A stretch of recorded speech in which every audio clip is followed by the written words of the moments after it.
Eli here from Deep Discounts Club. Today I'm bringing you a look at these mouth guards for grinding. I got water boiling right now, and I'm going to put this in for 10 seconds, and then I'm going to take it out with this slotted spoon, and I'll put it on my teeth, suck in and press my tongue to the top of the mouth guard, and also press my fingers to the outside of my lip to make sure that it fully forms around my teeth. Drop it in for 10 seconds.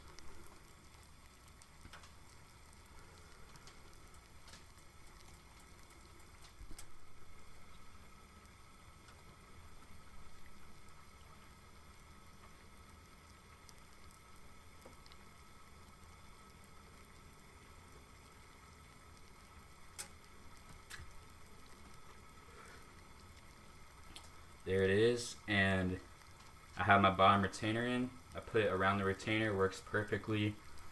Overall, the thickness is great. Comes with 6 of them, so you don't have to worry about messing up. I basically have been doing all of them right now just to get it over with. Then I have extras for the future in case any of them get worn down, which will inevitably happen. I'm going to make sure to clean these with the ultrasonic cleaner every time after using them to keep them in top-notch shape. Overall, I highly recommend them. Thanks for watching.